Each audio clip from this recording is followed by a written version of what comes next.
aux nouvelles nationales d'APTN.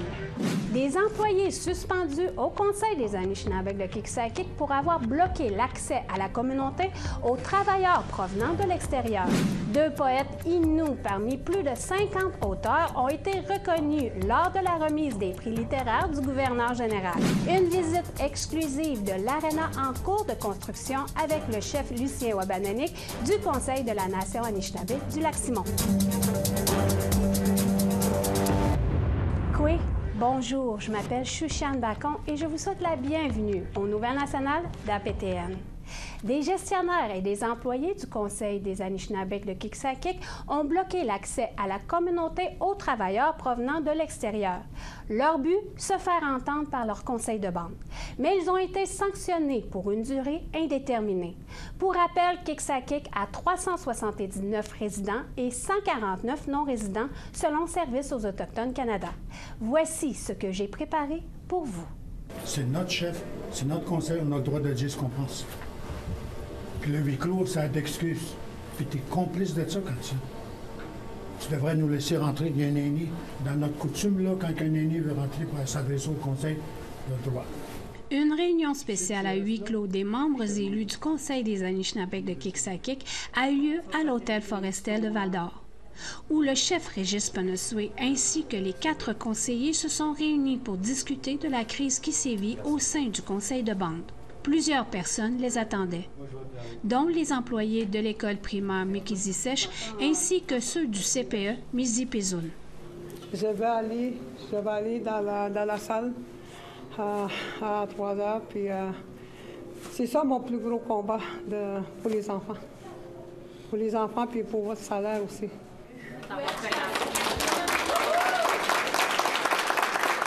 Car des augmentations salariales des travailleurs en éducation dans la communauté se font attendre, provenant du financement de l'entente pour 5 ans entre le Conseil en éducation des Premières Nations et Service aux Autochtones Canada.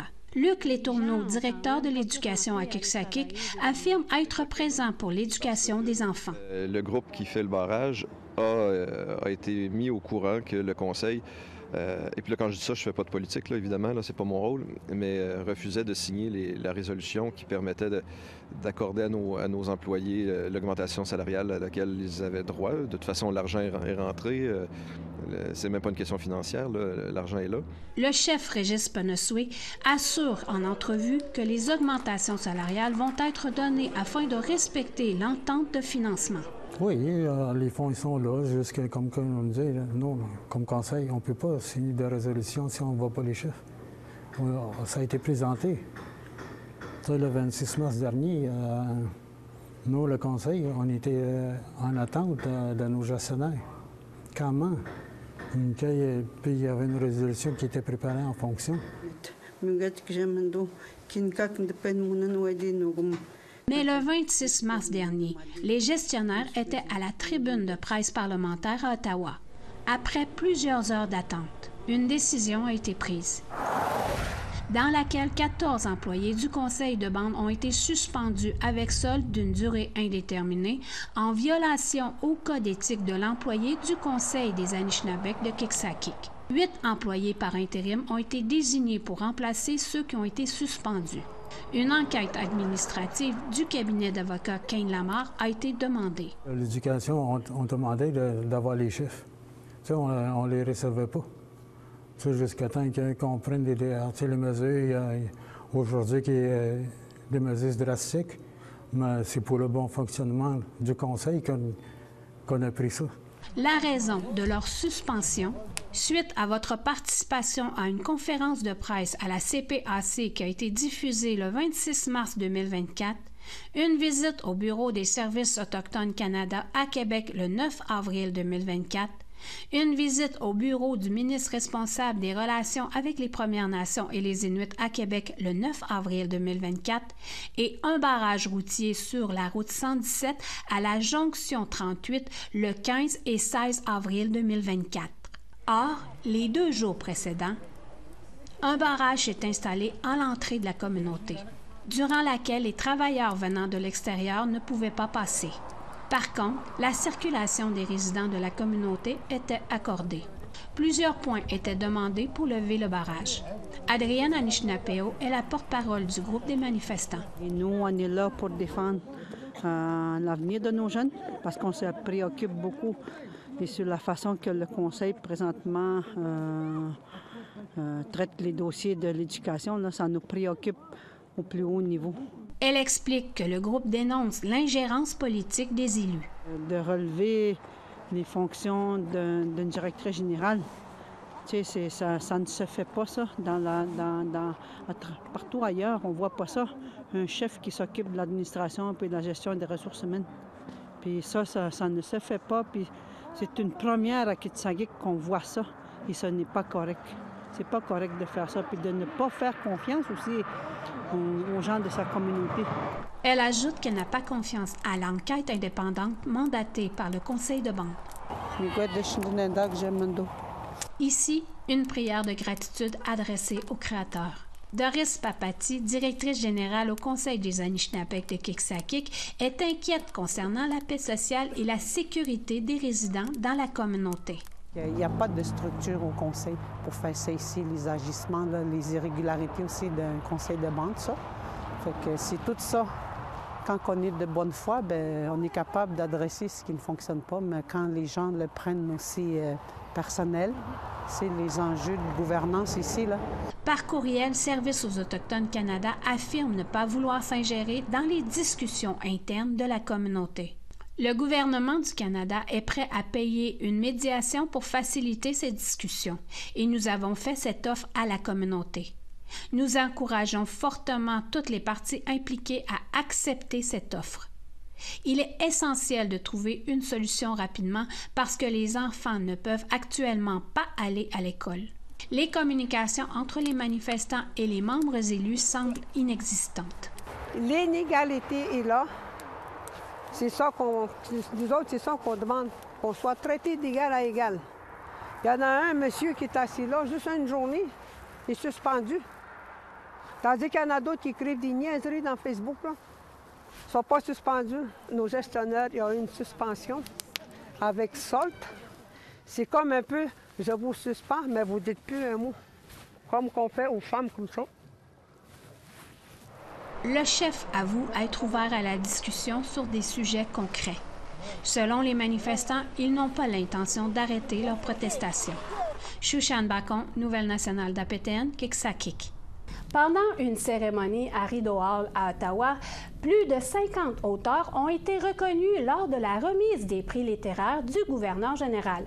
Parmi eux, 2 poètes inuits, Maya Cousino-Mullen et Rita Mestakusho-Dequanjit. Maricela Amador nous raconte. Aujourd'hui, nous célébrons nos auteurs et nos histoires grâce au prix littéraire du gouverneur général.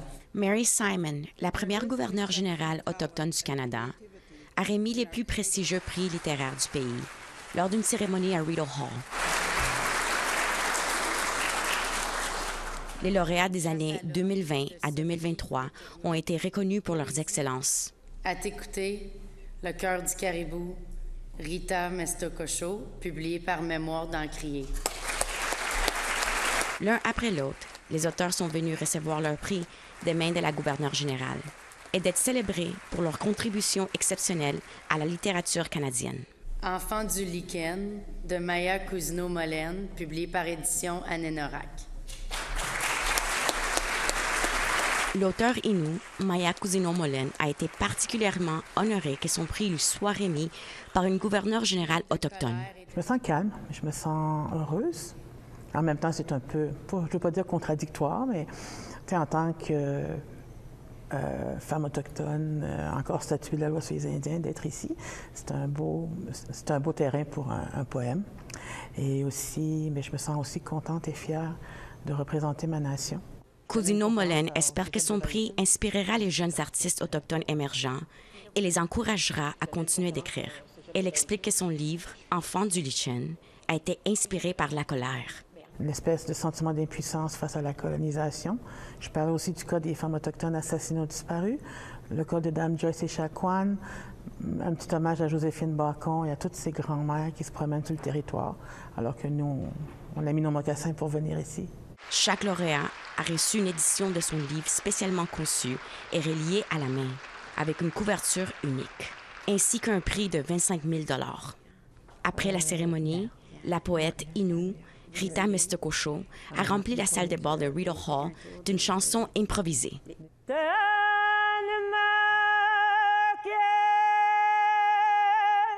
Le livre de Mestokosho, Atiku Utei, le cœur du caribou, explore les liens entre les expériences Innu et sud-africaines de la liberté. Quand j'ai marché, j'ai senti toute la force de nos peuples. J'ai senti vraiment leur force, puis le courage qu'ils ont encore aujourd'hui d'exprimer ce qu'ils ressentent à travers leur art. Mestokosho se dit honoré de faire partie du nombre croissant d'artistes Innu acclamés. Je me sens libre de faire ce qui me tient le plus à cœur, de parler de ma culture, parler ma langue maternelle aussi. C'est tout ça que je vis en ce moment. Les deux poètes affirment qu'ils continueront à écrire. Marie-Céla Amador, Nouvelle nationale d'APTN, Ottawa. Nous vous invitons à nous suivre sur les réseaux sociaux. Vos commentaires, suggestions et questions sont les bienvenus. Pour nous joindre par courriel, l'adresse est le info_nouvelle@aptn.ca. Retrouvez-nous sur Facebook au @nouvelle_aptn en un mot et sur X @nouvelle_aptn. Après la pause, le chef du Conseil des Abénakis de Danak, Richard Obomsawin, à l'ONU. Soyez là.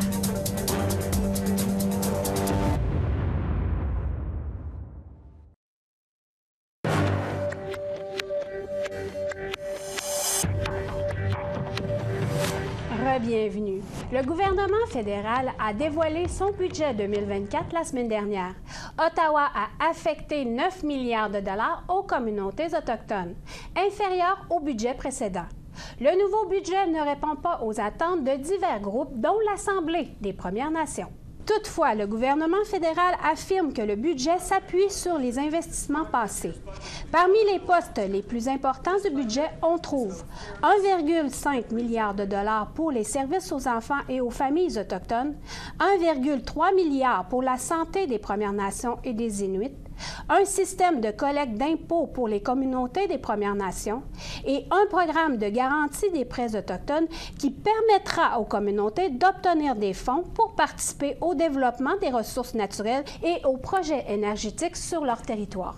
However, analyzing the budget's proposals for housing, policing, roads, and water fall far short of closing the long-standing infrastructure gaps that create so many difficulties for First Nations people.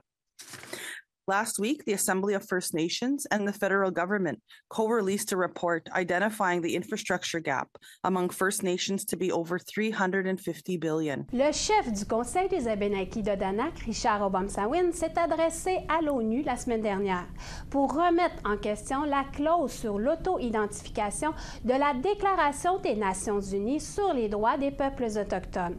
Accompagné du chef de l'APNQL, Ghislain Picard, et de deux jeunes Abénakis, Ségouanis Lachapelle et Isaac Lachapelle-Gill, le chef Richard Obomsawin dénonçait la décision du Vermont d'avoir reconnu 4 groupes comme étant Abénakis. Selon Obomsawin, la grande majorité des membres de ces groupes n'avaient pas d'ascendance autochtone et leur montée en puissance constitue une menace pour sa nation. They will steal our future generations. This must be stopped. The UN must rewrite what they've said. It is not good enough to say that you have the right to self-recognize and all you have to do is have someone else recognize you. This recognition belongs to our nations and only to our nations. We know who our people are. We know what we've been through. We know how much we've suffered. And we know the future of our families and the future of our people. Cathy Tsakwas Hélène Gabriel a marqué l'histoire en étant la première personne à remporter le Grand Prix du Conseil des arts de Montréal. Kidiate Alexandra Veillette-Chizo était là sur les lieux pour recueillir sa réaction et celle des invités présents. Notre lauréate a eu l'audace d'explorer un nouveau médium, pour la toute première fois celui du documentaire, couronnant 45 ans de militantisme et de pratiques artistiques. Avant même que le nom de la lauréate du 38e Grand Prix du Conseil des arts de Montréal ne soit nommé, les applaudissements ont surgi au sein du public. Alors, pour avoir raconté avec authenticité la résistance de 1990 dans le regard des femmes Mohawks avec son film Ganatans, When the Pine Needles Fall. Le 38e Grand Prix est décerné pour la toute première fois, d'ailleurs, on tient à le souligner, à une artiste autochtone, Gatsitsakwas Hélène Gabriel. Gatsitsakwas Hélène Gabriel, figure importante au sein du militantisme et de la protection du territoire, a été la première personne autochtone à recevoir ce prix avec son documentaire Kanatas When the Pine Needles Fall. C'est une autre chose. J'ai pas des mots pour m'exprimer, mais j'espère qu'il y a des autres autochtones qui gagneront cette Grand Prix parce que c'est la province qu'on habite. Nos voisins sont les Québécois, les Québécoises. Et pour une personne autochtone, c'est une grande chose. C'est une chose très importante d'être recognisée par les autres artistes. Enfin, après 45 ans, on reconnaît ce qu'elle a fait. Bravo, Hélène. Nathalie Maillet, directrice générale du Conseil des arts de Montréal, a eu le grand plaisir de remettre le prix à Gabriel.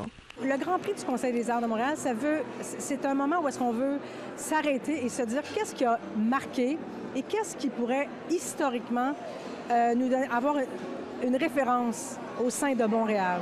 Et nous sommes d'avis qu'il est maintenant venu le temps définitivement de reconnaître la part des artistes autochtones dans l'histoire de la grande métropole. Le film aborde un chapitre important de l'histoire du Québec, celui de la crise d'Oka. Mais cette fois, la lentille de Gabriel se tourne vers les femmes. C'est pour réclamer la narrative de notre histoire, parce que je trouve que le rôle de les femmes est manqué dans l'histoire. Et c'est la première journée de la crise de Mohawk.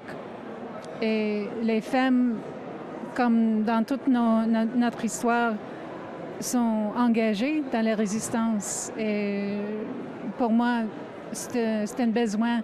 When I went and congratulated Ellen, I said, it's our time. Kasanehawe Skydeer, grande chef de Kahnawake et le chef de l'Assemblée des Premières Nations Québec-Labrador, Ghislain Picard, ont pu féliciter personnellement la gagnante. On puisse reconnaître que finalement, comme peuple autochtone, nous sommes aussi capables finalement de trouver notre place dans le milieu des arts, dans le milieu de la culture, au même titre que le voisin.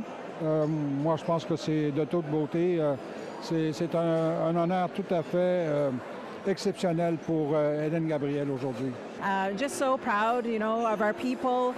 Resistance is real, and we have to keep the momentum going. So very proud of Ellen today and our Kanien'kehá:ka Nation again for, putting our stories out there for society to learn from. Le message que je voudrais d'envoyer à tous les artistes autochtones, de continuer de créer, continuer votre passion, faites la vérité dans votre histoire, mais aussi n'oubliez pas les peuples et la terre. Kijate Alexandra Veillet-Chezo, Nouvelle nationale d'APTN, Montréal. Au retour, une visite du futur Aréna, toujours en cours de construction dans la communauté Anishinaabe du Lac-Simon. Restez là.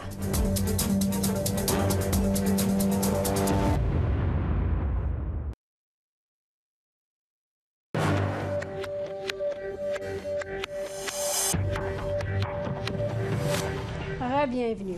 En entrevue cette semaine, le chef du Conseil de la Nation Anishinaabe du Lac-Simon, avec son contremaître, nous fait la visite du futur Aréna dans la communauté. L'évaluation du projet est d'environ 20 millions de dollars.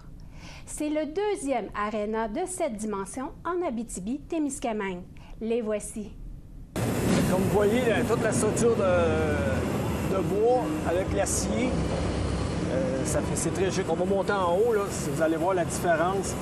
On a une super belle vue. Dans le coin qui sont là, ça va être une loge. C'est une petite place VIP. Puis il y a à peu près, je pense, 400 sièges. Qui va y avoir. Qui va y avoir, qu'on va mettre par-dessus. Ça va tout être noir et le concept a été fait que c'est tout noir. OK. Ouais. Kwe, Lucien Wabananik, bienvenue à Nouvelle nationale de la PTN. Kwe, plaisir d'être avec vous autres. On a eu la visite guidée de votre contremaître, Michel. Oui. Puis, je voudrais savoir comment vous vous sentez en ce moment. Vous êtes rendu loin dans l'évolution du projet. Effectivement, nous, on est fébriles en termes d'organisation. C'est un rêve qui appartient à la communauté depuis déjà, je dirais même 3 générations au Lac-Simon. Là. Fait qu'on y pense, on en a parlé beaucoup, mais là, on l'a planifié, puis on l'organise, puis on le réalise maintenant. Puis vous faites couramment des suivis aussi concernant l'évolution, si le travail se fait bien par rapport à l'aréna et sa construction. Ah, tout à fait. Si on veut bien suivre l'évolution, les dépenses et les contracteurs respectent leur engagement, aussi le calendrier de réalisation.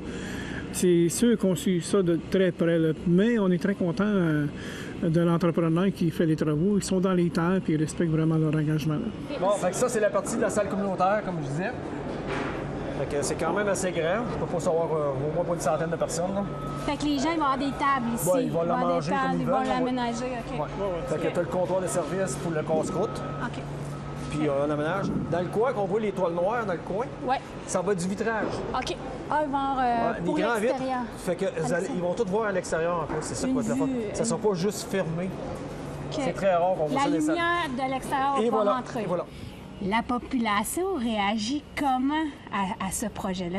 Bien, ils ont très hâte. Hein? Ils ont très hâte à l'ouverture, mais aussi de donner les premiers coups de patin ou bien jouer au ballon-ballet. Ici, c'est les 2 sports préférés de la communauté. Donc, on a très, très hâte de voir la conclusion, mais surtout d'embarquer dans la patinoire. Puis on va monter en haut, c'est là que c'est spectaculaire. C'est quand même... la piste de course. Oui, c'est la piste de course. Ça, c'est Je parlais, c'est la loge qui est prévue. Puis on va aller dans les gradins tantôt. Oui. Fait que vous allez voir l'autre côté. La partie qui est plus avancée, c'est la partie qui... Ça va même être vitré, ce secteur-là. C'est pas les chaises roulantes. OK. Il y a plein de personnes qui peuvent y aller aussi. Là. Oui. Pour avoir peut-être des médias, s'il y a des choses, des conférences, peu importe. Ils vont être là. OK. En dessous, là, où on voit, il y a des poteaux qui sont plus reculés. Ça va être les... voyons les bancs des joueurs, puis avec l'arbitre, c'est de ce côté-là. Il va y avoir une piste de course. Les gens vont pouvoir faire ou vos étudiants vont pouvoir faire la course à pied ici, tout autour de l'aréna? Effectivement, ça a été pensé en conséquence. On voulait pas juste un patinoire, mais quelque chose qui était multisport. Donc, ça va répondre aux besoins de la communauté parce qu'on a une jeune population. Hein. Vous savez que c'est à peu près 70 % de la population qui a moins de 30 ans ici. C'est beaucoup. Fait que l'école va avoir accès à... Tout à fait. Oui, l'école, ils vont avoir accès. Il va y avoir une entrée spécifique à l'école qui est juste à côté, ici, à quelques pieds. Donc, il y a un accès privilégié de l'école à Micouche, au complexe ici. J'aimerais ça que tu me parles, Lucien, ça va être vitré.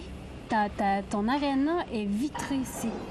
Oui, mais je dirais pas que c'est mon aréna. C'est l'aréna de la communauté. Il y a beaucoup de personnes qui sont impliquées de très près, notamment la DG, nos directeurs, mais plusieurs autres membres antérieurement qui ont voulu réaliser ce rêve-là. Et oui, il va y avoir de belles vitrines ici, larges, qu'on va pouvoir regarder à l'extérieur. C'est une des seules, je dirais, au Québec qu'il va y avoir une vitrine aussi large là, de l'extérieur comme complexe sportif. C'est ça, c'est la lumière de l'extérieur qui rentre dans l'aréna. Tout à fait, tout à fait. Donc, on va voir ça de l'intérieur vers l'extérieur. On va pouvoir regarder ce qui se passe aussi à l'extérieur. Donc, on a une visuel à l'extérieur, oui. Miigwech, Lucien Wabananik. Merci à vous. Miigwech. C'est ce qui conclut le bulletin de nouvelles nationales de la PTN. Je m'appelle Shushan Bacon. Merci beaucoup d'avoir été des nôtres et prenez soin de vous.